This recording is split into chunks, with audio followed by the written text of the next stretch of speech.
When, O Nerevar, do you mean to cease abusing our patience? How long is that madness of yours still to mock us? When is there to be an end of that unbridled audacity of yours, swaggering about as it does now? Do not the nightly guards placed on the ghost fence? Do not the watches posted throughout the Red Mountain? Does not the alarm of the people, and the union of all good dunmers? Does not the precaution taken of assembling the sixth house in this most defensible place? Do not the looks and countenances of this venerable body here present have any effect upon you? Do you not feel that your plans are detected? Do you not see that your prophecy is already arrested and rendered powerless by the knowledge which everyone here possesses of it? What is there that you did last reincarnation? What the reincarnation before? Where is it that you were? Who was there that the Emperor summoned to meet you in Balmora? What weapon was there which was adopted by you, with which you think that any one of us is unacquainted? Shame on the age and on its principles. The sixth house is aware of these things, the god sees them, and yet this Argonian lives. Aye, he comes even into the heart chamber.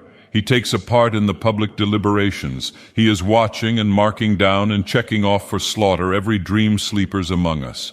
And we, gallant dunmers that we are, think that we are doing our duty to Morrowind if we keep out of the way of his frenzied attacks. What? Did not that most illustrious dunmer, Dagoth Varon Ur, Lord High Counselor, in his capacity of a private citizen, put to death Indoral Nerevar, though but slightly undermining the Constitution? And shall we, who are the dunmers, tolerate argonian Nerevarine? For we have a resolution of the dunmers, a formidable and authoritative decree against you, O Nerevar. The wisdom of this land is not at fault, nor the dignity of the sixth house. We alone, I say it openly, we the dunmers are wanting in our duty.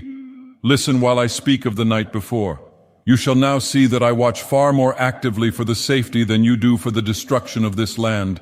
I say that you came the night before into Balmora, to the house of Caius Cosades, that many of your accomplices in the same insanity and wickedness came there too. Do you dare to deny it? Why are you silent? I will prove it if you do deny it. For I see here in the sixth house some dunmers who were there with you. Immortal gods, where on earth are we? In what city are we living? What constitution is ours? There are here in our body, O conscript fathers, in this the most holy and dignified assembly of the whole Morrowind, dunmers who meditate my chim and the chim of all of us. I, the god, see them. I ask them their opinion about Morrowind, and I do not yet attack, even by words, those who ought to be put to death by the sword. You were then, O Nerevar, at Caius Cosades' house that night. You said that there was then only this to delay you, that I was still alive. 2 Morag Tong assassins were found to deliver you from this anxiety, and to promise that very night before daybreak to slay me in my bed. All this I knew almost before your meeting had broken up. As then this is the case, O Nerevar, continue as you have begun. Leave this land at least, the seas are open, depart. Purge Vanderfell of your presence. You will deliver me from a great fear, when there is a wall between you and me. Among us you can dwell no longer. I will not bear it. I will not permit it. I will not tolerate it.